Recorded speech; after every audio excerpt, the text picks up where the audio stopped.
ಆಯುಷ್ ಟಿವಿಯ ಸಮಸ್ತ ವೀಕ್ಷಕರಿಗೆ ವಿಶೇಷ ಕಾರ್ಯಕ್ರಮ ಆಯುರ್ವೇದ ದರ್ಶನಕ್ಕೆ ಸ್ವಾಗತ. ವೀಕ್ಷಕರೇ, ನಮ್ಮ ಆರೋಗ್ಯ ನಮ್ಮ ಕೈಲಿರ್ಬೇಕು ಅಂದ್ರೆ ಸಣ್ಣ ಪುಟ್ಟ ಬದಲಾವಣೆಗಳನ್ನ ನಮ್ಮ ಲೈಫ್ ಸ್ಟೈಲ್ ಅಲ್ಲಿ ಚೇಂಜಸ್ ನ ಮಾಡ್ಕೊಳ್ಬೇಕು ಅಂತ ಹೇಳ್ತಾರೆ. ಅದನ್ನ ಹೇಳೋರು ಬಹಳಷ್ಟು ಜನ ಇದ್ದಾರೆ, ಆದ್ರೆ ಅದನ್ನ ಫಾಲೋ ಮಾಡೋರು ತುಂಬಾ ಕಡಿಮೆ ಅಂತ ನಾವು ಅದನ್ನ ಊಹಿಸಬಹುದು. ಯಾಕಂದ್ರೆ ಯಾರು ಅದನ್ನ ಫಾಲೋ ಮಾಡ್ತಾರೋ ಖಂಡಿತವಾಗಿಯೂ ಅವರ ಜೀವನದಲ್ಲಿ ಆರೋಗ್ಯ ಅವರ ಕೈಲಿರುತ್ತೆ ಅಂತ ಹೇಳ್ತಾರೆ. ಹಾಗಾದ್ರೆ ಆಯುರ್ವೇದದಲ್ಲೂ ಕೂಡ ಜೀವನ ಶೈಲಿಯ ಬಗ್ಗೆ ಬಹಳ ವಿವರವಾಗಿ ತಿಳಿಸಲಾಗಿದೆ. ಆ ಲೈಫ್ ಸ್ಟೈಲ್ ನ ನಾವು ಫಾಲೋ ಮಾಡಿದ್ರೆ ಖಂಡಿತವಾಗಿಯೂ ಆರೋಗ್ಯ ನಮ್ಮ ಕೈಲಿರುತ್ತೆ ಅಂತ ಡಾಕ್ಟರ್ ಹೇಳ್ತಾ ಇದ್ದಾರೆ. ನಮ್ಮ ಕಾರ್ಯಕ್ರಮಕ್ಕೆ ಹಾಗಾದ್ರೆ ಡಾಕ್ಟರ್ನ ಸ್ವಾಗತಿಸೋಣ. ಶುಭ ಆಯುರ್ವೇದಿಕ್ ಸೆಂಟರ್ನ ಡಾಕ್ಟರ್ ಸನ್ಮತಿ ಬಿ ರಾವ್ ಅವ್ರನ್ನ. ಡಾಕ್ಟರ್ ನಮಸ್ಕಾರ, ಕಾರ್ಯಕ್ರಮಕ್ಕೆ ಸ್ವಾಗತ. ನಮಸ್ಕಾರ. ಜೀವನ ಶೈಲಿ, ಲೈಫ್ ಸ್ಟೈಲ್, ಅದು ಈ ಇತ್ತೀಚಿನ ದಿನದಲ್ಲಂತೂ ನಾವು ತುಂಬಾ ಕೇಳ್ತಾ ಇದ್ದೀವಿ. Life style changes is important, the basic ಅಂತ ಹೇಳ್ತಾರೆ. ಅದನ್ನ ಆಯುರ್ವೇದದ ಪ್ರಕಾರ ಯಾವ ಜೀವನ ಶೈಲಿ ನಮಗೆ ಉತ್ತಮ ಆರೋಗ್ಯವನ್ನ ತಂದುಕೊಡುತ್ತೆ? ಇವಾಗ ನಾವು ಜೀವನ ಶೈಲಿ ಅಂತ ಮಾತಾಡಿದಾಗ ನಮ್ಮ ಲೈಫ್ ಸ್ಟೈಲ್ ನಾವು ಇವಾಗ ಒಂದು 10 ವರ್ಷದ ಹಿಂದೆ ಕಂಪೇರ್ ಮಾಡಿದ್ರೆ, ಒಂದು 20 ವರ್ಷದ ಹಿಂದೆ ಕಂಪೇರ್ ಮಾಡಿದ್ರೆ, ಪ್ರತಿ 10 ವರ್ಷಕ್ಕೂ ಸ್ಲೈಟ್ ಆಗಿ ಡಿಟೋರೇಟ್ ಆಗ್ತಾ ಇರೋದನ್ನ ನಾವು ನೋಡ್ತೀವಿ. ವರ್ಸ್ ಆಗ್ತಾ ಇದೆ ವಿತ್ ದ ಟೆಕ್ನಾಲಜಿ ಡೆವಲಪ್ಮೆಂಟ್ ಆಗಿರ್ಬೋದು. ಅದು ನಮ್ಮ ಅಪ್ಲಿಫ್ಟ್ಮೆಂಟ್ ಹೇಗ್ ತರ್ತಾ ಇದೆಯೋ ಅದೇ ರೀತಿ ನಮ್ಮ ದೇಹಕ್ಕೆ ತೊಂದರೆಗಳನ್ನು ತರಿಸ್ತಾ ಇದೆ. ಫಾರ್ ಎಕ್ಸಾಂಪಲ್, ಮೊದಲೇ ಒಂದು 50 years ಬ್ಯಾಕ್ ತರ ಅನ್ಕೊಂಡ್ರೆ ನಾವು, ಅಥವಾ 30 years ಬ್ಯಾಕ್ ಏನೋ ಒಂದು ಚಿಕ್ಕ ಪುಟ್ಟ ಮನೇಲಿ ಸಾಮಾನ್ ತರಬೇಕು ಅಂದ್ರೂ ನಾವು ಸ್ವತಃ ನಡ್ಕೊಂಡು ಹೋಗ್ತಿದ್ವಿ, ಅಲ್ಲೇ ಇರೋ ತರಕಾರಿಗಳನ್ನ ತಗೊಂಡ್ ಬರ್ತಾ ಇದ್ವಿ. ಬಟ್ ಇತ್ತೀಚೆಗೆ ಎಲ್ಲ ಡೋರ್ ಸ್ಟೆಪ್ ಅಲ್ಲೇ ಬಂದ್ಬಿಡುತ್ತೆ. So we can order easily. ಮೊದಲನೇದಲ್ಲಿ ಅಡುಗೆ ಮಾಡ್ಬೇಕು ಅಂದ್ರೆ ಇಟ್ ಯೂಸ್ ಟು ಬಿ ಒಂದು ಕಟ್ನಿಟ್ಟಾಗಿ ಒಂದು ಮಾಡ್ಕೊಂಡು ಹೋಗುತ್ತಿರೋದಿತ್ತು. ಬಟ್ ಇತ್ತೀಚೆಗೆ we order it very easily. So ಸುಲಭವಾಗಿದೆ, ಆದ್ರೆ ಅದು ನಮ್ಮ ಆರೋಗ್ಯಕ್ಕೆ ಒಳ್ಳೇದಲ್ಲ. ಸೊ ಇವೆಲ್ಲ ಒಂದು ಲೈಫ್ ಸ್ಟೈಲ್ ಡಿಸಾರ್ಡರ್ಸ್. ಇತ್ತೀಚೆಗೆ ನಮ್ಮಲ್ಲಿ ಜಾಸ್ತಿ ಕಾಣಿಸ್ಕೊಳ್ಳೋದು ಹೆಣ್ಮಕ್ಳಲ್ಲಿ, ಎಸ್ಪೆಷಲಿ ಥೈರಾಯ್ಡ್ ಪ್ರಾಬ್ಲಮ್ಸ್ ಆಗ್ಬೋದು, ಪಾಲಿಸಿಸ್ಟಿಕ್ ಓವರಿಯನ್ ಡಿಸಾರ್ಡರ್ಸ್ ಆಗ್ಬೋದು, ಅಥವಾ ಸಿಂಡ್ರೋಮ್ ಆಗಿರ್ಬೋದು, ಹೇರ್ ಫಾಲ್, ಅಥವಾ ಇಟ್ ಕುಡ್ ಬಿ ಒಬೇಸಿಟಿ, ಅಥವಾ even hypertension, body pains. ಒಂಥರ ಆಕ್ಯುಪೇಷನಲ್ ಹೆಜಾರ್ಡ್ ಅಂತ ಹೇಳ್ತೀವಿ. But more than an occupational hazard, it is something that is life style ಇಂದ ಬಂದಿರೋ ಒಂದು ತೊಂದರೆ ಅಂತ ನಾವು ಹೇಳ್ಬೋದು. ಸೊ ಈ ಲೈಫ್ ಸ್ಟೈಲ್ ಅನ್ನೋದು ಯಾಕಿದು ಇಂಪಾರ್ಟೆಂಟ್ ಅಂದ್ರೆ, ಇವಾಗ ಹೇಳ್ತಾರೆ ಆಹಾರ ವಿಹಾರ ವಿಚಾರ, ಈ ಮೂರು ಯಾವಾಗ ಶುದ್ಧವಾಗಿರುತ್ತೋ ಅಥವಾ ಕರೆಕ್ಟ್ ಆಗಿರುತ್ತೋ ಸಾಮಾನ್ಯವಾಗಿ ತೊಂದರೆಗಳು ಅದು ಅಷ್ಟು ಬೇಗ ಬರಲ್ಲ ಅಂತ. ಆಹಾರದಲ್ಲಿ ಎಸ್ಪೆಷಲಿ ನಾವು ತಗೊಳ್ಳುವಂತ ಆಹಾರ ಎಷ್ಟು ಉತ್ತಮವಾಗಿರ್ಬೇಕು, ಎಷ್ಟು ನಮಗೆ ಒಳ್ಳೇದು ಅಂದ್ರೆ ನಮ್ಮ ಆರೋಗ್ಯನ ಕಾಪಾಡುವಂತ ಆಹಾರ ಆಗಿರುತ್ತೆ.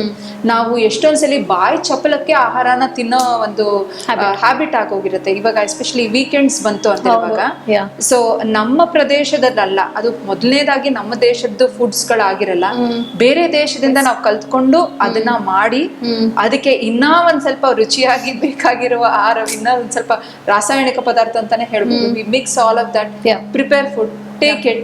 ಸೊ ಈ ರೀತಿಯಲ್ಲಿ ನಮ್ಮ ದೇಹನ ಒಂದು ಎಕ್ಸ್ಪೆರಿಮೆಂಟಲ್ ಝೋನ್ ಆಗಿ ಇಟ್ಕೊಂಡ್ಬಿಟ್ಟಿದೀವಿ, where we feed the body with such kind of foods. If that is one thing. ಎರಡನೇದು, ನಾವು ಪ್ರಿಸರ್ವೇಟಿವ್ಸ್ ನ ತುಂಬಾ ಹೆಚ್ಚಾಗಿ ಉಪಯೋಗಿಸೋದು. It could be small aerated drinks ಆಗಿರ್ಬೋದು, biscuit packets, it could be anything, any small. All these kind of processed foods are not good for our body. Again, it is gone on an experimental zone.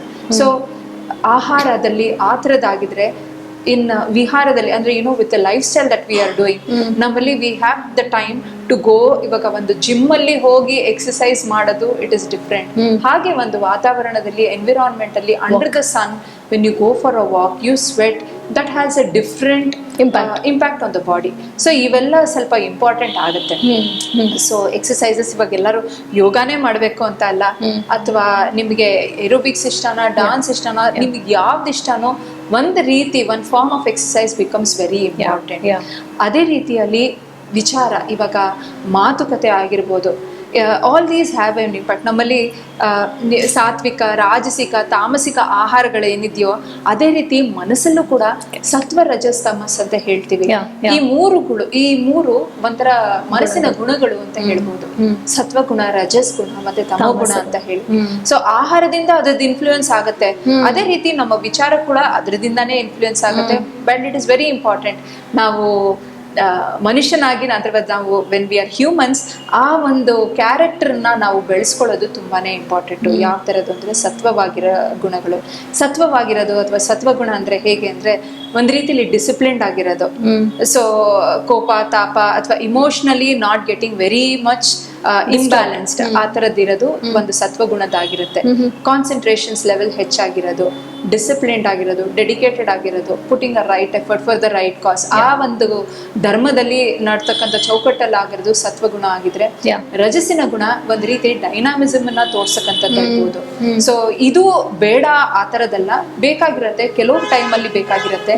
So ಈ ಒಂದು ಗುಣದಿಂದ ನಮ್ಮ growth ಅನ್ನ ನಾವು expect ಮಾಡ್ಬೋದು. ಆದ್ರೆ ರಜೋಗುಣ ಯಾವಾಗ ಹೆಚ್ಚಾಗತ್ತೋ ಅವಾಗ it is again a cause for degrowth, for emotional drainage, ಅದರದೆಲ್ಲ ಪ್ರಾಬ್ಲಮ್ಸ್ ಆಗೋದು. ತಮೋಗುಣ ಅಂದ್ರೆ ಪೂರ್ತಿ ಅರ್ಥ ಮಾಡ್ಕೊಳ್ಳೋದ, ಹಾಫ್ ನಾಲೆಜ್ ಇಟ್ಕೊಂಡಿರೋದು ಒಂದು ಸಿನಾರಿಯೋ ಏನಿರುತ್ತೋ which is again very harmful, that comes into ತಮೋಗುಣ. ಸೊ ಕೆಲವ್ರು ಹೇಳ್ತಾರೆ ಏನು ಮಾಡದಿರ ಕೂತ್ಕೊಳ್ಳೋದು ಒಳ್ಳೇದಲ್ವಾ ಗೊತ್ತಿರೋದಕ್ಕಿಂತ, but you know that is not right. So ತಮೋಗುಣ ಅನ್ನೋದು ಕೆಟ್ಟ ಆಲೋಚನೆಗಳಿಗೆ ಅದೇ ಬೇಸ್ ಆಗತ್ತೆ. ಸೊ ತಮಸ್ ಗುಣ ಅನ್ನೋದು ಅದು. ಸೊ ಇದು ಈ ವಿಚಾರಗಳಲ್ಲಿ ಬರ್ತಕ್ಕಂಥದ್ದು. ಸೊ ನಮ್ಮ ವಿಚಾರಗಳು ನಮ್ಮನ್ನ ಪುಷ್ ಮಾಡುತ್ತೆ, ಮೋಟಿವೇಟ್ ಮಾಡುತ್ತೆ. So it is always good that we have the right thoughts. So ಇದು ಆಹಾರ, ವಿಹಾರ ಮತ್ತೆ ವಿಚಾರ ಅನ್ನೋದು. ಸೊ ಲೈಫ್ ಸ್ಟೈಲ್ ಡಿಸಾರ್ಡರ್ಸ್ ಅನ್ನೋದು they are dependent on all of these.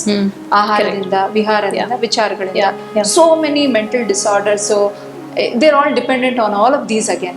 So ನಾವು ಇವಾಗ ಲೈಫ್ ಸ್ಟೈಲ್ ಡಿಸಾರ್ಡರ್ಸ್ ಅಂತ ನಾವು ಹೇಳ್ತೀವಲ್ಲ, ಡಯಾಬಿಟೀಸ್ ಆಗಿರ್ಬೋದು ಅಥವಾ ಇವಾಗ ಥೈರಾಯ್ಡ್ ಪ್ರಾಬ್ಲಮ್ಸ್ ಆಗಿರ್ಬೋದು, ಮೊದಲಿನ ತರ it is not the scenario like before. ಇತ್ತೀಚೆಗೆ ತುಂಬಾ ಹೆಚ್ಚಾಗಿ 20-30 ವರ್ಷ ಹೆಣ್ಮಕ್ಳಿಗೆ ಆಗ್ಲೂ ಶುಗರ್ ತೊಂದರೆಗಳು ಕಾಣಿಸ್ಕೊಳ್ಳೋಕೆ ಶುರು ಆಗುತ್ತೆ. ಈ ತರ ತೊಂದರೆಗಳಿದ್ದಾಗ ಎಸ್ಪೆಷಲಿ ಲೈಫ್ ಸ್ಟೈಲ್, ನೀವ್ ಹೇಳಿದ್ರಲ್ಲ ಕೆಲವು ಸಲ ನಮ್ಮ ಲೈಫ್ ಸ್ಟೈಲ್ ನ ಚೇಂಜ್ ಮಾಡಿದ್ರೇನೆ ಎಷ್ಟೊಂದ್ ಸಲ ಸರಿ ಹೋಗುತ್ತೆ ಅಂತ. These are some of the examples. So ಇದನ್ನ ನಾವು to keep it in our hand, ನಾವೇ ಅದನ್ನ ಕಾಪಾಡ್ಕೊಳ್ಳೋಕೆ ಈ ಆಯುರ್ವೇದದಲ್ಲಿ ನಮ್ಮಲ್ಲಿ ಹೇಳಿರುವ ಒಂದು ಪ್ರಿನ್ಸಿಪಲ್ಸ್ ನ ಫಾಲೋ ಮಾಡಿದ್ರೆ it is half problem solve ಅಂತ ಹೇಳ್ಬೋದು. ಓಕೆ, ಸೊ ಆಯುರ್ವೇದದಲ್ಲಿ ಏನೇನ ಹೇಳಲಾಗಿದೆ ಹಾಗಾದ್ರೆ ಸ್ಪೆಸಿಫಿಕ್ ಆಗಿ ನಾನು ಕೆಲವು ಒಂದು I will tell you 5 important things. Okay, every youth ಅಥವಾ ಎವ್ರಿ ಎಲ್ಲರೂ ಫಾಲೋ ಮಾಡ್ಬೋದಾಗಿರೋದು and which are easy, which are not very difficult. So ಮೊದಲನೇದಕ್ಕೂ ಬ್ರಹ್ಮ ಮುಹೂರ್ತದಲ್ಲಿ ಎದ್ದೇಳೋದು. ಸೊ ರಫ್ಲಿ ಇದು 1 hour ಬಿಫೋರ್ ಸನ್ರೈಸ್, ಸೂರ್ಯನ್ ಮೊದಲು ಎದ್ದಿರೋದು. ಸೊ ಇದು ಬ್ರಹ್ಮನ ಕಾಲ, ವೀರವಾಯು ಅಂತ ಹೇಳ್ತೀವಿ. ಇದರಲ್ಲಿ ಆ ವಾಯುವಿನ ಹೆಸರು ವೀರವಾಯು, ವೆರಿ ಇಂಪಾರ್ಟೆಂಟ್ ಆಗಿರೋ ಏರು. ಸೊ ಈ ಏರ್ ಅಲ್ಲಿ ನಾವು ಮೆಡಿಟೇಷನ್ ಆಗಿರ್ಬೋದು, ಎಕ್ಸರ್ಸೈಸ್ ಆಗಿರ್ಬೋದು, you know whatever you feel is very important to be done ಈ ಟೈಮ್ ಅಲ್ಲಿ ಮಾಡ್ತಕ್ಕಂಥದ್ದು. It helps a lot for growth, for good positive energy. So this is called as the brahma muhurta. Everybody can follow this. So ಯಾವುದೇ ಒಂದು and ಈ time ಅಲ್ಲಿ ಯಾವಾಗ ನಾವು ಎದ್ದು ಕೆಲಸ ಮಾಡ್ತೀವೋ ಪೂರ್ತಿ ದಿನ ಆಕ್ಟಿವ್ ಆಗಿರ್ತೀವಿ. ಅದೇ ಆ ಒಂದು ವಾತ ಟೈಮ್ದಾಗಿ ಮತ್ತೆ ಕಫಟ್ ಟೈಮ್ ಅಲ್ಲಿ ಯಾವಾಗ ಹೇಳ್ತೀವೋ ಲೇಸಿನೆಸ್ ಸೆಟ್ಸ್ ಇನ್. ಎದ್ದಿದ್ರು ಕೂಡ you don't feel very fresh, you feel you want ಇನ್ನ ಸ್ವಲ್ಪ ಹೊತ್ತು ಮಲ್ಕೊಳ್ಳೋಣ ಅನ್ನೋ ಒಂದು ಫೀಲಿಂಗ್ ಬರುತ್ತೆ. ಹಾಗೆ ಅದ್ರದ್ದು ಇನ್ನೊಂದು ತೊಂದರೆ ಏನಾಗುತ್ತೆ ಅಂದ್ರೆ ಅಗ್ನಿಯನ್ನ ಅದು ವಿಪರೀತ ಮಾಡಿಸುತ್ತೆ, which is not very good. Okay, so ಆದಷ್ಟು ನಾವು ಬ್ರಹ್ಮ ಮುಹೂರ್ತದಲ್ಲಿ ಹೇಳೋದು ತುಂಬಾನೇ ಒಳ್ಳೆಯದು. ಇದು ಒಂದಾಯ್ತು. ಡಾಕ್ಟರ್, ನೀವು ಹೇಳಿದ್ರಿ ಬ್ರಾಹ್ಮಿ ಮುಹೂರ್ತದಲ್ಲಿ ಎದ್ರೆ ಅದರಿಂದ ಸಿಗುವಂತಹ ಬೆನಿಫಿಟ್ಸ್ ಏನು ಅಂತ, ಹಾಗೆ ಲೇಟ್ ಆಗಿ ಇದ್ರೆ ಆಗುವಂತಹ ಅಡ್ವರ್ಸ್ ಎಫೆಕ್ಟ್ಸ್ ಏನು ಅಂತ ಕೂಡ ತಿಳಿಸಿದ್ರಿ. ಇನ್ನು ಉಳಿದ ಸ್ಟೆಪ್ಸ್ ಏನು ಅಂತ ಹೇಳ್ತೀರಾ ಪ್ಲೀಸ್? ಎರಡನೇದು ತುಂಬಾ ಸುಲಭವಾಗಿ ಎಲ್ಲರೂ ಮಾಡ್ಬೇಕಾಗಿರೋದು, ಆದ್ರೆ ಕಷ್ಟವಾಗಿರೋದು okay exercises. But people who do it, ಅವ್ರಿಗೆ ತುಂಬಾನೇ ಇಷ್ಟ ಎಕ್ಸಸೈಸ್ ಮಾಡೋದು. ಹೌದು. ಸೊ ಇವಾಗ ವ್ಯಾಯಾಮ ಅನ್ನೋದು ನಮ್ಮ ದೇಹದ ಒಂದು ಅದರದ್ದು ಬೆನಿಫಿಟ್ಸ್ ಏನು ಅಂತ ನಾವು ನೋಡಿದಾಗ, ಮೊದಲನೇದಾಗಿ ದೇಹನ ಲೈಟ್ ಆಗಿಡುತ್ತೆ, keeps the body very light. ಮತ್ತೆ ನಮಗೆ ಕೆಲಸ ಮಾಡಕ್ಕೆ ಆಸಕ್ತಿ ತರಿಸುತ್ತೆ. You are very active to do work. ಇವಾಗ ಏನಾದ್ರೂ ಒಂದು ಚಿಕ್ಕ ಪುಟ್ಟ ಕೆಲಸ ಮಾಡ್ಬೇಕು ಅಂದ್ರೆ ಡೈಲಿ ಎಕ್ಸಸೈಸ್ ಮಾಡೋರ್ಗೆ it becomes very easy to follow the task. But ಇನ್ನ ಮಾಡದೇ ಇರೋರಿಗೆ they will want to sit back, think and do. So exercises ಅದು ಎರಡನೇ ಬೆನಿಫಿಟ್. ಮೂರನೇದು keeps the body in shape. This is very important. When the body is in shape, when the organs, when the muscles, when the bones are strong, it naturally helps a very good, it gives you a very good confidence. Health also. And confidence, yes. So both of them are got. And it sees that the skin is healthy, the hair is glowing. So it's adradella ಒಂದು ಸಾಕಷ್ಟು ಮಟ್ಟಿಗೆ benefits ಇದೆ. And mentally also, physical exercises leads to mental well-being. Being. Yeah. So ಇವಾಗ physical exercises ಅಂತ ಇದನ್ನ ನಾವು ನೋಡಿದಾಗ mentally it gives in a stability. So ಎಲ್ಲರೂ ಅನ್ಕೊಳ್ತಾರೆ ಸ್ವಲ್ಪ ಸುಸ್ತಾಗೋಗುತ್ತೆ ವಾಕ್ ಮಾಡೋಕ್ಕೆ, I don't feel, but actually walk is an exercise where you just go for 2 or 3, say about 15 minutes or 20 minutes of walk. It energizes for the whole of the day. If walk adidre vyayamadu inna it is for toning of the body, it helps a lot. So this is the second one. Exercise ಮಾಡದೇ ಇರೋ ತರ life style ಒಂಥರ sedentary ಆಗಿದ್ದಾಗ, so the problems that come in are very difficult to solve also.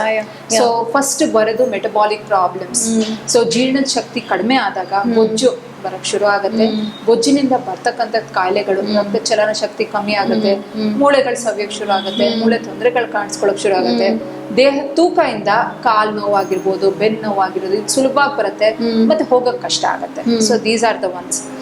ಅದಲ್ಲದೆ ಒಂಥರ when the mind is not very fresh, energy also comes down. So ಇದಾಗಿದ್ರೆ next is this is the second one. ಹೇಳಿದ್ವಿ ವ್ಯಾಯಾಮದ ಬಗ್ಗೆ, physical exercise. ಮೂರನೇದು ತುಂಬಾ ಚೆನ್ನಾಗಿರೋದು ಅಭ್ಯಂಗ. ಅಭ್ಯಂಗ ಅನ್ನೋದು ಯಾವ್ದಾದ್ರು ಒಂದು ಎಣ್ಣೆ ಆಗಿರ್ಬೋದು, ನಿಮ್ಗೆ ಗೊತ್ತಿರೋದು ಅಥವಾ ಔಷಧಿಯುಕ್ತ ಎಣ್ಣೆ ಇದ್ರೆ ಇನ್ನ ಒಳ್ಳೇದು. ಎಳ್ಳೆಣ್ಣೆ ಇಸ್ ಸಮಥಿಂಗ್ ದಟ್ ಆಯುರ್ವೇದ ಎಲ್ಲಾದ್ರಲ್ಲೂ ಸ್ಪೆಸಿಫೈ ಮಾಡ್ತೀವಿ.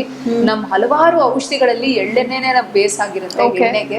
ಸೊ ಎಳ್ಳು, ಎಣ್ಣೆ ಅಂತ ಒಂದು ಪದ ಇದೆಯಲ್ಲ, ಅದ್ರದ್ದು ರೂಟ್ ವರ್ಡ್ ಬರೋದೇ ಈ ಎಳ್ಳು ಅನ್ನೋ ಒಂದು ಪದದಿಂದ. ಸೊ ಈ ಎಳ್ಳೆಣ್ಣೆ ಅನ್ನೋದು ತುಂಬಾನೇ ಒಳ್ಳೇದು, ವಾತಾನ ಶಮನ ಮಾಡಕ್ಕೆ ತುಂಬಾ ಒಳ್ಳೆ ಔಷಧಿ ಕೂಡ ಇದು. ಸೊ ನಾವ್ ವ್ಯಾಯಾಮ ಮಾಡಕ್ ಮುಂಚೆನೂ ಎಳ್ಳೆಣ್ಣೆನ ಹಚ್ಕೊಂಡು ವ್ಯಾಯಾಮ ಮಾಡ್ಬೇಕು ಅನ್ನೋದು ಆಯುರ್ವೇದ ಹೇಳ್ತಾರೆ. ಇವಾಗ ನೀವು ನೋಡಿರ್ಬೋದು, ಈ ಮಲ್ಲ ಯೋಧರು ಇರ್ತಾರಲ್ಲ, ಆಯಿಲ್ ಅನ್ನ ಅಪ್ಲೈ ಮಾಡ್ಕೊಂಡೇ ಅವರು ಎಕ್ಸರ್ಸೈಸ್ ಮಾಡ್ತಾರೆ. ಕರೆಕ್ಟ್. ವಾತವನ್ನ ಕಂಟ್ರೋಲ್ ಅಲ್ಲಿ ಇಟ್ಕೊಳ್ಳಕ್ಕೆ. So this is very important. So ಅಂದ್ರೆ ಸ್ನಾನ ಮಾಡೋದು ಅಭ್ಯಂಗ ಇದು ಗೊತ್ತಿದೆ, ಅಂದ್ರೆ ಎಣ್ಣೆ ಸ್ನಾನನೇ ಮಾಡ್ಬೇಕು ನಿತ್ಯ ಅಂತ ಹೇಳ್ತೀರಾ? ಒಳ್ಳೇದು. ತಿಂಡಿಗಿಂತ ಮೊದಲು ಎದ್ದು ಕೂಡಲೇ ಎಷ್ಟು ಅವರ್ ಆದ್ಮೇಲೆ ಎಕ್ಸರ್ಸೈಸ್ ಆಗಿದ ತಕ್ಷಣ ಮಾಡೋದು ಸ್ನಾನ. ಸ್ನಾನ ಆದ್ಮೇಲೆ ನೆಕ್ಸ್ಟ್ ನಾವು ಊಟ ಮಾಡೋದು. ಸೊ ಸ್ನಾನಗಿಂತ ಮೊದಲು ಇವಾಗ ಹೇಗೆ ಎಣ್ಣೆ ಹಚ್ಕೊಂಡು ನಾನು ಹೇಳ್ದೆ, ಒಂದ್ ರೀತಿಲಿ ದೇಹವನ್ನ ನಾವು ಮಸಾಜ್ ಮಾಡ್ಕೊಳ್ಳೋದು ಅಂತ ಹೇಳ್ಬೋದು. ತಲೆಯಿಂದ ಹಿಡಿದು ಕಾಲ್ವರೆಗೂ, ಅದ್ರಲ್ಲೂ ಸ್ಪೆಸಿಫಿಕ್ ಆಗಿ ನಾವು ಕಾಲುಗಳಿಗೆ ಮಾಡಿದಾಗ ತಲೆಗೆ ಒಳ್ಳೇದು, ತಲೆಗೆ ಮಾಡಿದಾಗ ಕಣ್ಣಿಗೆ ಒಳ್ಳೇದು. ಹಾಗೆ ನಾವು ಇದನ್ನೆಲ್ಲ ನಾವು ಮಸಾಜದ್ದು ಒಂದು ಫೈನರೀಸ್ ಇರುತ್ತೆ. ಅದ್ರ ಜೊತೆಗೆ ಈ ಬರೇ ಅಭ್ಯಂಗ ಅಂತ ಹೇಳಿದ್ವಲ್ಲ, ಎರಡನೇದು ಆಯಿಲ್ ಪುಲ್ಲಿಂಗ್ ಅಂತ ಹೇಳ್ತೀವಿ. ಮಸಾಜ್ ಆಯಿಲ್ ಪುಲ್ಲಿಂಗ್ ಅಂದ್ರೆ ಯಾವ್ದಾದ್ರು ಔಷಧಿಯುಕ್ತ ಎಣ್ಣೆ, ಎಳ್ಳೆಣ್ಣೆನೇ ಆಗಿರ್ಬೋದು, ಕೊಬ್ಬರಿ ಎಣ್ಣೆ ಉಪಯೋಗಿಸ್ಬೋದು, ಅಥವಾ ನಿಮ್ ವೈದ್ಯರನ್ನ ಸಂಪರ್ಕಿಸ್ಬಿಟ್ಟು ನಿಮ್ ಪ್ರಕೃತಿ ಪ್ರಕಾರ ಯಾವ್ದು ಕರೆಕ್ಟ್ ಆಗಿದೆಯೋ ಅದನ್ನ ಉಪಯೋಗಿಸ್ಬೋದು. ಸೊ 1-2 ಚಮಚ ಅಷ್ಟು ಬಾಯಿಗೆ ಹಾಕೊಂಡು ಸ್ವಿಶಿಂಗ್ ಮಾಡೋದು, ಅಂದ್ರೆ ಬರೀ ಮುಕ್ಕಳಿಸ್ಕೊಳ್ಳೋದು ಅಷ್ಟೇ. 1-2 ನಿಮಿಷ ಮುಕ್ಕಳಿಸ್ಕೊಂಡು ಮುಗಿದ್ಬಿಟ್ಟು ಮತ್ತೆ ಬಿಸಿನೀರಲ್ಲಿ ಬಾಯಿನ ವಾಶ್ ಮಾಡ್ಕೊಳ್ಳೋದು. ಇದನ್ನ ನಾರ್ಮಲ್ ಆಗಿ ಹಲ್ ಬ್ರಷ್ ಮಾಡಿದ್ಮೇಲೆ ಕೂಡ ಮಾಡ್ಬೋದು. ಇದರಲ್ಲಿ ಸಾಕಷ್ಟು ಮಟ್ಟಿಗೆ ಬೆನಿಫಿಟ್ಸ್ ಇದೆ. ಸೊ ಹಲ್ಲಿನ ತೊಂದರೆಗಳದು ಇರೋರ್ಗೆ, ಹೊಸಡಿನ ತೊಂದರೆಗಳು ಇರೋರ್ಗೆ ಇದು ಒಂದು ಒಳ್ಳೆ ಒಂದು ಔಷಧಿ. Cleanse up the mouth completely, makes the ಗಮ್ಸ್ strong, teeth strong, and it helps the organs in the face. So it gives a glow. ಇದೆಲ್ಲ ಹೇಳುವಾಗ ಹೇಳ್ತೀವಿ. ಸೊ ಮುಖದಲ್ಲಿ ಒಂದು ಕಾಂತಿನ ತರಿಸುತ್ತೆ, ರಕ್ತ ಚಲನ ಶಕ್ತಿನ ಹೆಚ್ಚು ಮಾಡುತ್ತೆ. ಸೊ ಆ ಒಂದು ಕಾರಣದಿಂದ ಈ ಒಂದು ಆಯಿಲ್ ಪುಲ್ಲಿಂಗ್, ಕವಳಗ್ರಹ ಅಥವಾ ಗಂಡೂಷ ಅಂತ ಕರಿತೀವಿ ನಾವು ಆಯುರ್ವೇದದಲ್ಲಿ, ಇದು ತುಂಬಾ ಒಳ್ಳೆಯದು. ಸೊ ಇದು ಎರಡನೇದು ಅಥವಾ ಮೂರನೇದು ಅಂತ ತಗೊಳ್ಬಹುದು. ನಾಲ್ಕನೇದು ತುಂಬಾ ಚೆನ್ನಾಗಿರೋದು ಇಟ್ ಇಸ್ ಅ ವೆರಿ, ಎಲ್ಲರೂ ಮಾಡ್ಬೋದು ಇದನ್ನ. ನೀರನ್ನ ಬೆಳಿಗ್ಗೆ ಎದ್ದಿದ ತಕ್ಷಣ ಕುಡಿಯೋದು. ಆಫ್ಟರ್ ಬ್ರಷಿಂಗ್ ಟೀತ್ ಎಲ್ಲ ಆದ್ಮೇಲೆ 750 ಅಷ್ಟು ml ನಮ್ಮಲ್ಲಿ 8 ಪ್ರಸ್ತುತ ನೀರನ್ನ ಕುಡಿಯೋದು ಅಂತ ಆಯುರ್ವೇದದಲ್ಲಿ ಹೇಳಿದ್ದಾರೆ. ಸೊ ಈ ನೀರನ್ನ ನೀವು ಸ್ಟೋರ್ ಮಾಡುವಾಗ ಯಾವ್ದಾದ್ರು ಮೆಟಾಲಿಕ್ ಕಂಟೈನರ್ ಅಲ್ಲಿ ನೀವು ಸ್ಟೋರ್ ಮಾಡ್ಬೋದು. ಗೋಲ್ಡ್ ಆಗಿರ್ಬೋದು, ಸಿಲ್ವರ್ ಆಗಿರ್ಬೋದು, ಕಾಪರ್, ಅಥವಾ ಮಣ್ಣಿಂದ ಆಗಿರ್ಬೋದು, ಅಥವಾ ವುಡ್ಡಿಂದ ಆಗಿರ್ಬೋದು. ಸೊ ಇದನ್ನೆಲ್ಲ ಅದನ್ನ ನೀರ್ ಸ್ಟೋರ್ ಮಾಡ್ಬಿಟ್ಟು ಬೆಳಗಿನ ಜಾವದಲ್ಲಿ ಕುಡಿಯೋದು. ಕೆಲವರು ಬ್ರಷ್ ಆದ್ಮೇಲೆ ನೀರು ಕುಡಿಬೇಕು ಅಂದ್ರೆ, ಇನ್ನು ಕೆಲವರು ಎದ್ದು ಕೂಡಲೇ ಬ್ರಷ್ಗಿಂತ ಮುಂಚೆನೂ ಕುಡಿಬೇಕು ಅಂತ ಹೇಳ್ತಾರೆ. ಹೌದು, ಬ್ರಷ್ ಮಾಡಿದ್ಮೇಲೆ ಕುಡಿಯೋದು ಒಳ್ಳೇದು. So in one way they are also, it is good that the mouth is cleansed and then you are drinking. ಇದನ್ನ ನಾವು ಉಷಕ್ಪಾನ ಅಂತ ಹೇಳ್ತೀವಿ. ಸೊ ಈ ಉಷಕ್ಪಾನ ಅಂದ್ರೆ ರಾತ್ರಿ ಹೊತ್ತು ಸ್ಟೋರ್ ಮಾಡಿರೋ ನೀರನ್ನ ಬೆಳಗ್ಗೆ ಹೊತ್ತು ತಗೊಳ್ಳೋದು. ಸೊ ಇದ್ರದೇ ಹಲವಾರು ಬೆನಿಫಿಟ್ಸ್ ಇದೆ. ಇವಾಗ ಚಿನ್ನದಲ್ಲಿ ಇಟ್ಕೊಂಡು ಅದನ್ನ ನೀರ್ ಕುಡಿಯೋರ್ಗೆ ಅದು ಆಯುಸ್ಸನ್ನ ಹೆಚ್ಚು ಮಾಡುತ್ತೆ, ಕಣ್ಣಿಗೆ ಒಳ್ಳೇದು. ಹಾಗೆ ಸಿಲ್ವರ್ ಅಲ್ಲಿ ಅದರಲ್ಲಿ ನೀರನ್ನ ಶೇಖರಣೆ ಮಾಡ್ಕೊಂಡು ಕುಡಿಯೋದ್ರಿಂದ ಅದು ಕೂಡ ಕಣ್ಣಿನ ಸಮಸ್ಯೆಗೆ ಒಳ್ಳೇದು, ಮೆದುಳಿನ ಒಂದು ನಾಪನ ಶಕ್ತಿ ಚೆನ್ನಾಗಿ ಇಟ್ಕೊಳ್ಳೋಕೆ ಒಳ್ಳೇದದು. ಆದ್ರೆ ತುಂಬಾ ಶೀತದ ಮೈ ಅಂದ್ರೆ ಒಂಥರ ಕಫ ಕೆಮ್ಮು ನೆಗಡಿ ಹೆಚ್ಚಾಗಿ ಬರೋರಿಗೆ ಅಂತದ್ರ ಪದಾರ್ಥಗಳು ಬೇಡ. ಕಾಪರ್ ಅಲ್ಲಿ ಇಟ್ಕೊಂಡು ನೀರ್ ಕುಡಿಯೋದು ಎಲ್ಲಾರ್ಗೂ ಒಳ್ಳೇದು, ಸೂಟ್ ಆಗತ್ತೆ. ಆದ್ರೆ ಕಾಪರ್ ನ ಯೂಸ್ ಮಾಡುವಾಗ ಅದ್ರಲ್ಲಿ ಇರ್ತಕ್ಕಂಥದ್ದು ಆಕ್ಸಿಡೈಸೇಷನ್ ಆಗತ್ತೆ, ಸೊ ಅದನ್ನ ಕ್ಲೆನ್ಸ್ ಮಾಡ್ಕೊಂಡು ಆಮೇಲೆ ಯೂಸ್ ಮಾಡ್ಬೇಕು. ನಾಲ್ಕನೇದು ಬರೋದು ಈ ಮಣ್ಣಿನ ಪಾತ್ರೆಗಳಲ್ಲಿ ಇಟ್ಕೊಂಡು ನೀರ್ ಕುಡಿಯೋದು. ಇದು ಎಕ್ಸ್ಟ್ರೀಮ್ಲಿ ಕೂಲೆಂಟ್ ಅಂತ ಹೇಳ್ಬೋದು. ಸೊ ಪಿತ್ತದ ಒಂದು ತೊಂದರೆಗಳಿರೋರು ಅದನ್ನ ಆರಾಮಾಗಿ ಉಪಯೋಗಿಸ್ಬೋದು. ಹಾಗೆ ಮಣ್ಣಿಂದು ಇದು ಮಡಿಕೆದಲ್ಲಿ ಇದ್ದಿದ್ದು ಹೇಳಿದೆ. ಆಮೇಲೆ ವುಡ್ ಅಲ್ಲಿ ಇಟ್ಕೊಂಡಿರೋದನ್ನ ಮರದ್ದು ಒಂದು ಯಾವ್ದಾರೋ ಒಂದು ಪಾತ್ರೆ ತರ ಮಾಡ್ಕೊಂಡು ಅದ್ರಲ್ಲೂ ನೀರ್ ಇಟ್ಕೊಂಡು ಕುಡಿಯೋದು. ಅದ್ರದ್ದು ಔಷಧಿಯುಕ್ತ ಅದ್ರಲ್ಲಿ ಏನ್ ಗುಣಧರ್ಮ ಇದೆಯೋ ಅದೆಲ್ಲ ಕೂಡ ನೀರಲ್ಲಿ ಸೇರ್ಕೊಳತ್ತೆ. ಆ ನೀರನ್ನ ಕುಡಿಯೋದು ನಮ್ಗೆ ಒಳ್ಳೇದು. ಸೊ ಇದು ಉಷಪಾನ. So these are like very good ones which everybody can follow. ಅಂದ್ರೆ ಮೋಸ್ಟ್ ಇಂಪಾರ್ಟೆಂಟ್ ಇದರಲ್ಲಿ ತುಂಬಾ ಇಂಪಾರ್ಟೆಂಟ್. ಇತ್ತೀಚೆಗೆ ಎಲ್ಲಾರು ನೈಟ್ ಶಿಫ್ಟ್ಸ್ ಮಾಡೋರ್ಗೆ ಒಂದು this is a problem, sleep. ರಾತ್ರಿ ಹೊತ್ತು ನಿದ್ದೆ ಅನ್ನೋದು ನಮ್ಮ ಒಂದು ದೇಹಕ್ಕೆ ಅದು biologically it is very good. So ರಾತ್ರಿ ಹೊತ್ತು ನಾವು ಯಾವಾಗ ನಿದ್ದೆ ಮಾಡ್ತೀವೋ ಆದಷ್ಟು ಯಾವುದು ಗ್ಯಾಡ್ಜೆಟ್ಸ್ ಪಕ್ಕದಲ್ಲಿ ಇಟ್ಕೊಳ್ತೀರ to keep a very good fresh mind ಅಲ್ಲಿ sleeping is very important. So it is for relaxing the whole of the body. So ಆದಷ್ಟು ನಾವು ರಾತ್ರಿ ಹೊತ್ತು ನಾವು ಲೇಟ್ ನೈಟ್ ಮೂವೀಸ್ ಇರುತ್ತೆ ಅಥವಾ ಅದನ್ನೆಲ್ಲ ಒಂದ್ ಸ್ವಲ್ಪ ಕಡಿಮೆ ಮಾಡಿ sleeping early is always good for the body. So these R something ಇದು ಆಯುರ್ವೇದದಲ್ಲಿ ಎಕ್ಸ್ಪ್ಲೇನ್ ಮಾಡಲಾಗಿದೆ. ಓಕೆ ಡಾಕ್ಟರ್, ನೀವು ಹೇಳಿದ್ರಿ ಲೈಫ್ ಸ್ಟೈಲ್ ಚೇಂಜಸ್ ಬಗ್ಗೆ ಆಯುರ್ವೇದದ ಪ್ರಕಾರ ನೀವು ತಿಳಿಸ್ಕೊಟ್ರಿ. ಇನ್ನು ಆಹಾರದ ಬಗ್ಗೆ ನಾವು ತಿಳ್ಕೊಳ್ಬಹುದಾ? ಆಯುರ್ವೇದದ ಪ್ರಕಾರ ಅಂದ್ರೆ ನೀವು ರಸಗಳ ಬಗ್ಗೆ ಕೂಡ ಆಯುರ್ವೇದದಲ್ಲಿ ಮೆನ್ಷನ್ ಮಾಡಲಾಗಿದೆ, ಟೇಸ್ಟ್ ಬಗ್ಗೆ ಮೆನ್ಷನ್ ಆಗಿದೆ. ಅದೆಲ್ಲವೂ ಕೂಡ ಒಂದು ಪ್ರತಿಯೊಂದು ಮೀಲಲ್ಲೂ ಕೂಡ ಅಷ್ಟು ಬ್ಯಾಲೆನ್ಸ್ಡ್ ಡಯಟ್ ಇರಲೇಬೇಕು ಅಂತ ಹೇಳ್ತಾರೆ. ಸೊ ಅದನ್ನ ಹೇಳಿದ್ರೆ we can make some changes in our diet. Yes. So ಇವಾಗ ಆಯುರ್ವೇದದಲ್ಲಿ ನಾವು ಷಡ್ರಸ ಯುಕ್ತ ಆಹಾರ ಅಂತ ಹೇಳ್ತೀವಿ. ಇವಾಗ ಆಹಾರ ಅಂದ್ರೆ food that we eat normally there are of 6 kinds. 6 ಥರದಿದೆ. ಒಂದು ಚೋಷ್ಯ ಅಂದ್ರೆ ಸಕ್ ಮಾಡಿ ತಿನ್ನೋದು, ಮಾವಿನ ಹಣ್ಣು ಅಂತದ್ದು, which we suck and eat. So that is one. So ಎರಡನೇದು ಪೇಯ ಅಂದ್ರೆ ಸೆಮಿ ಲಿಕ್ವಿಡ್ ಗಂಜಿಗಳ ತರದ್ದು, ಸ್ವಲ್ಪ ಸೆಮಿ ಸಾಲಿಡ್ ಗಂಜಿ ಆ ತರದ್ದು, ಆಯ್ತಾ. ಅಂಡ್ ದೆನ್ ಇಸ್ ಲೇಹ ಅಂದ್ರೆ which is something that very tasty tangy ಆಗಿರೋದು, ಗೊಜ್ಜುಗಳು. ಸೊ ಅದನ್ನೆಲ್ಲ ನಾವ್ ಯಾವ್ದು ಲಿಕ್ ಮಾಡ್ತೀವೋ ಅದು. ಓಕೆ ದೆನ್ ದೇರ್ ಇಸ್ ಭೋಜ್ಯ. ಭೋಜ್ಯ ಅಂದ್ರೆ ನಾವು ನುಂಗದು, ಮುದ್ದೆಗಳಾಗಿರ್ಬೋದು, ಹಲ್ವಾ, ದೀಸ್ ಆರ್ ಎಕ್ಸಾಂಪಲ್ಸ್. ಭಕ್ಷ್ಯ are the ones which we chew and ಚವ್ಯ ಮತ್ತೆ ಭಕ್ಷ್ಯ. ಸೊ ಚೂ ಮಾಡ್ಕೊಂಡು ತಿನ್ನೋದು. So these are all the food items. ಯಾವ್ದು ಇದೆ, what all the food the mouth has to do for eating. So ಇದೆಲ್ಲ these are all the food varieties that we have. So ಅದೇ ತರ ನಮ್ಮ ಆಹಾರಗಳಲ್ಲಿ 6 ತರದ ರಸ ಇದೆ. ಈ 6 ರಸಗಳು ದೇಹಕ್ಕೆ ಒಂದ್ ರೀತಿಲಿ ಹೆಲ್ಪ್ ಆಗುತ್ತೆ. So for example first one is ಮಧುರ ರಸ. ಮಧುರ ರಸ ಅಂದ್ರೆ ನಾನು ಹೇಳೋದು ಡೈರೆಕ್ಟ್ ಆಗಿ ಶುಗರ್ ಆಗಿರೋ ಸ್ವೀಟ್ಸ್ ಆಗಿರೋದಲ್ಲ, ಬಟ್ ಕೆಲವು ನ್ಯಾಚುರಲ್ ಆಗಿ ಅದು ಸ್ವೀಟ್ ಇರೋದು. ಇವಾಗ ಹಾಲಾಗಿರ್ಬೋದು, ಅನ್ನ ಆಗಿರ್ಬೋದು. ಸೊ ನೀವು ನೋಡಿದ್ರೆ ಮಕ್ಕಳಿಗೆ when babies are born, sweet is the first taste that they are introduce to. So ಅದು ಸ್ವೀಟ್ ಅನ್ನೋದು ಇವಾಗ ಜಲ ಮತ್ತೆ ಪೃಥ್ವಿ ಈ 2 ಮಹಾಭೂತಗಳನ್ನು ಸೇರಿ ಇದು ಮಧುರ ರಸ ಇರೋದು. ಸೊ ಇದ್ರದ್ದು ಒಂದು ಕನ್ಸಂಪ್ಷನ್ ಇಂದ ದೇಹಕ್ಕೆ ಬೇಕಾಗಿರುವ ಧಾತುಗಳ ಪೋಷಣೆಗಳಾಗತ್ತೆ. ಧಾತುಗಳು ಅಂದ್ರೆ 7 ಧಾತುಗಳು ಇವೆ ನಮ್ಮ ದೇಹದಲ್ಲಿ. ರಸ, ರಕ್ತ, ಮಾಂಸ, ಮೇಧ, ಅಸ್ಥಿ, ಮಜ್ಜ, ಶುಕ್ರ. ಸೊ ರಸ ಅಂದ್ರೆ lymph, watery kind of tissue ಅಂತ ಹೇಳ್ಬೋದು. ರಕ್ತ ಬ್ಲಡ್ ನ್ಯೂಟ್ರಿಷನ್, ಆಯ್ತಾ. ಮಾಂಸ ದ ಮಸಲ್ಸ್. ಮತ್ತೆ ಅಸ್ಥಿ is the bone and the bone marrow ಅಂತ ಹೇಳ್ಬೋದು. ಮಜ್ಜ is the bone marrow. And ಶುಕ್ರ ಇಸ್ ದಿ ರೀಪ್ರೊಡಕ್ಟಿವ್ ಆರ್ಗನ್ಗೆ ಅಥವಾ ರೀಪ್ರೊಡಕ್ಟಿವ್ ಸೆಮಿನ್ ಆಗಿರ್ಬೋದು, ಓಮ್ ಆಗಿರ್ಬೋದು. These are all of them. And ಕೊನೆಗೆ ಬರೋದು ಓಜಸ್ಸು, which is the governing one. So ಇದ್ರದ್ದೆಲ್ಲ ಆಗಿ ಸಾರಾಂಶ ಏನ್ ಬರುತ್ತೋ ಅದೇ ಓಜಸ್ಸನ್ನ ಕ್ರಿಯೇಟ್ ಮಾಡುತ್ತೆ. ಸೊ ಈ ಓಜಸ್ ಅನ್ನೋದು ಎಲ್ಲಾರನ್ನಲ್ಲೂ ಒಂದು ರೀತಿಯಲ್ಲಿ ಇಮ್ಯುನಿಟಿನ ಇಟ್ಕೊಳ್ಳೋ ಒಂದು ಪವರ್ ಈ ಓಜಸ್. So it helps. ಈ ಮಧುರ ರಸನ ನಾವು ಯಾವಾಗ ಉಪಯೋಗಿಸ್ತೀವೋ ಈ ಎಲ್ಲಾ ಧಾತುಗಳ ಒಂದು ಪೋಷಣೆ ಆಗುತ್ತೆ. It builds up the body. ದೇಹಕ್ಕೆ ಒಂದು ಸ್ಟ್ರೆಂತ್ ಕೊಡುತ್ತೆ. ಎನೋಬಾಲಿಸಮ್ ಅಂತ ಏನ್ ಹೇಳ್ತೀವೋ ಅದ್ರ ಒಂದು ಕೆಲಸ ಈ ರಸಧಾತು ಈ ಮಧುರ ರಸದಲ್ಲಿ ಇರ್ತಕ್ಕಂಥದ್ದು. ಆಯ್ತಾ. ಎರಡನೇದು ಬರೋದು ಅಮ್ಲ. ಅಮ್ಲ ಅಂದ್ರೆ ಸೋರಾಗಿರೋ ಫುಡ್ಸ್. ಸೊ ಸೋರಾಗಿರೋ ಫುಡ್ಸ್ ಇದ್ರಲ್ಲಿ ಮಹಾಭೂತಗಳಲ್ಲಿ ಪಂಚಮಹಾಭೂತಗಳಲ್ಲಿ ನಾವು ನೋಡಿದಾಗ it has a combination of Prithvi and ಅಗ್ನಿ. ಓಕೆ. ಸೊ ಇದು ದೇಹದಲ್ಲಿ ಒಂದು ಸರ್ಕ್ಯುಲೇಷನ್ ಆಗಿರ್ಬೋದು, ಬ್ಲಡ್ ಸರ್ಕ್ಯುಲೇಷನ್, ಅಗ್ನಿನ ಹೆಚ್ಚಾಗಿ ಮಾಡಕ್ಕೆ, ನಾವ್ ಏನ್ ಆಹಾರ ತಗೊಂಡಿರ್ತೀವೋ ಅದನ್ನ ಜೀರ್ಣಿಸ್ಕೊಳಕ್ಕೆ, ಅದು ಒಂದ್ ರೀತಿಯಲ್ಲಿ ಒಂದ್ ಕಡೆಯಿಂದ ಇನ್ನೊಂದ್ ಕಡೆ ಟ್ರಾನ್ಸ್ಪೋರ್ಟ್ ಆಗಿ ಯೂಸ್ ಮಾಡಕ್ಕೆ. ಸೊ ಈ ಅಮ್ಲರಸ ಅದಕ್ಕೆ ತುಂಬಾ ಉಪಯೋಗಕ್ಕೆ ಬರುತ್ತೆ and it helps the body that way. So ಮಧುರ ಅಮ್ಲ ಲವಣ.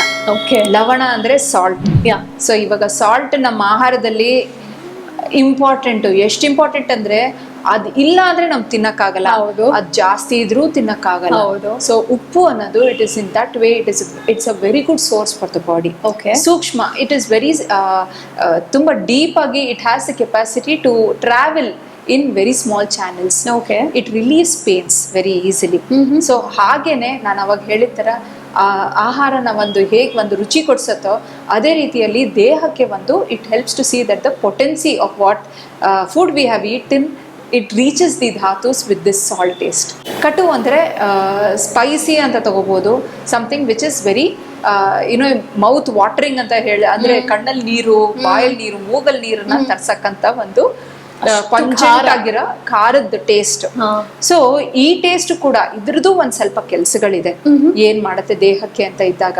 ಇದು ಅವಾಗ್ಲೇ ನಾನು ಹೇಳಿದ ತರ ಟ್ರಾನ್ಸ್ಪೋರ್ಟ್ ಸಿಸ್ಟಮ್ ಅಲ್ಲಿ ಈ ಯಾವಾಗಿರತ್ತೋ ಕಫನ ವಿಲಯನ ಮಾಡುತ್ತೆ. ಬಿಟರ್ ಅಂದ್ರೆ ಕಹಿ ಅಂಶ. ನಮ್ ಕಹಿ ಅಂತ ನಾವು ಹೇಳಿದಾಗನೇ ಮೊದ್ಲು ಬರೋದು ಬೇವು. ಸೊ ಇವಾಗ ಹಾಗಲಕಾಯಿ, ಬೇವು ಯಾರಿಗೂ ಅಷ್ಟಿಷ್ಟ ಆಗಲ್ಲ, ಬಾಯಿಗೆ ರುಚಿಯಾಗಿಲ್ಲ. ದೇಹಕ್ಕಾದ್ರೆ ಒಳ್ಳೇದು, ದೇಹಕ್ಕೆ ಕೆಲಸ ಮಾಡುತ್ತೆ. ಇನ್ಫೆಕ್ಷನ್ಸ್ ಇದ್ರೆ ದೇಹದಿಂದ ಅದನ್ನ ಹೊರಗಡೆ ತೆಗೆಯುತ್ತೆ. ತಿಕ್ತ ಕಷಾಯ ಕೊನೆಯದು. ಕಷಾಯ ರಸ ಅಂದ್ರೆ ಆಸ್ಟ್ರಿಂಜೆಂಟ್ ಅಂತ ಇಂಗ್ಲಿಷ್ ಅಲ್ಲಿ ನಾವು ಹೇಳ್ತೀವಿ. ಸೊ ಯಾವ್ದೇ ತರದ್ದು ಅದು ತುಂಬಾ ಒಗರಾಗಿರೋದು ತಿನ್ನಕ್ ಆಗಲ್ಲ, ಜಾಸ್ತಿ ಹೊತ್ತು ಬಾಯಲ್ಲಿ ಇಟ್ಕೊಂಡ್ರೆ ನೀರಿನ ಅಂಶ ಎಲ್ಲ ಕಮ್ಮಿ ಆಗೋಗಿದೆ ಅಂತ ಅನ್ಸುತ್ತೆ. ಇದು ದೇಹಕ್ಕೆ ಒಳ್ಳೇದು. ಒಂದ್ ರೀತಿಲಿ ದೇಹದ ಒಂದು ವಾಟರ್ ಇಂಬ್ಯಾಲೆನ್ಸ್ ಅಂತ ಆದಾಗ ಇದು ಡಾಕ್ಟರ್ಸ್ ಸಜೆಸ್ಟ್ ಮಾಡ್ತಾರೆ, ಇದರಲ್ಲಿರೋ ಔಷಧಿಗಳನ್ನ ಸಜೆಸ್ಟ್ ಮಾಡ್ತಾರೆ. ಸೊ ಈ ಎಲ್ಲಾ ರಸಗಳು ನಮ್ಮ ಆಹಾರದಲ್ಲಿ ಇರ್ಬೇಕು. Okay, thank you doctor, thank you so much. ಇದನ್ನೆಲ್ಲ ಕೇಳಿಸ್ಕೊಂಡ್ರೆ ಅನ್ಸ್ತಿದೆ ನಮ್ಮ ಭಾರತೀಯ ಪಾರಂಪರಿಕ ಶೈಲಿ ಏನಿದೆ ಅದರ ನಮ್ಮ ಆಹಾರ ಪದ್ಧತಿ, ಅದರಲ್ಲಿ ಇದೆಲ್ಲವೂ ಕೂಡ it is a formation of everything. ಅದನ್ನ ಅಲ್ವಾ ಎಲ್ಲ ಬ್ಯಾಲೆನ್ಸ್ಡ್ ಆಗೇ ಇದೆ. ಸ್ವೀಟ್ ಇದೆ, ಅದರಲ್ಲಿ ಕಹಿನೂ ಇದೆ, ಖಾರನೂ ಇದೆ, ಎಲ್ಲನೂ ಕೂಡ ಬ್ಯಾಲೆನ್ಸ್ಡ್ ಆಗೇ ಇದೆ. ಥ್ಯಾಂಕ್ ಯು ಸೋ ಮಚ್ ನಮಗೆ ಆಹಾರ ಪದ್ಧತಿಯ ಬಗ್ಗೆ ಆಯುರ್ವೇದದ ವಿಚಾರಗಳನ್ನ ತಿಳಿಸ್ಕೊಟ್ಟಿದ್ದಕ್ಕೆ. ಮುಂದಿನ ಸಂಚಿಕೆಯಲ್ಲಿ ಭೇಟಿ ಮಾಡೋಣ. Thank you doctor. ಧನ್ಯವಾದಗಳು. ಏನನ್ನೇ ತಿಂದರೂ ಕೂಡ, ಏನನ್ನೇ ಸೇವಿಸಿದ್ರು ಕೂಡ ಅದು ಬ್ಯಾಲೆನ್ಸ್ಡ್ ಆಗಿರ್ಬೇಕು. ಎಲ್ಲವನ್ನೂ ಸೇವಿಸಿ, ಆದ್ರೆ ಅದನ್ನ ಸ್ವಲ್ಪ ಸ್ವಲ್ಪ ಮಾತ್ರ ಸೇವಿಸಿ ಅಂತ ಹೇಳ್ತಾರೆ. ಡಾಕ್ಟರ್ ಹೇಳಿದ್ರು ಲವಣಾಂಶನೂ ಕೂಡ ದೇಹಕ್ಕೆ ಬೇಕು, ಖಾರದ ಅಂಶನೂ ಕೂಡ ಬೇಕು. ಹಾಗಾದ್ರೆ ನಮ್ಮ ಆಹಾರ ಪದ್ಧತಿ ಖಂಡಿತವಾಗಿಯೂ ಸರಿಯಾಗೇ ಇದೆ.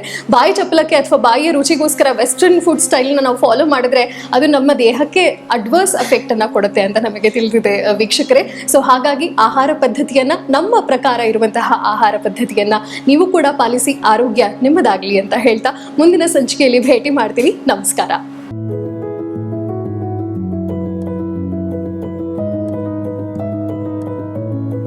Click on the bell icon to watch our latest videos.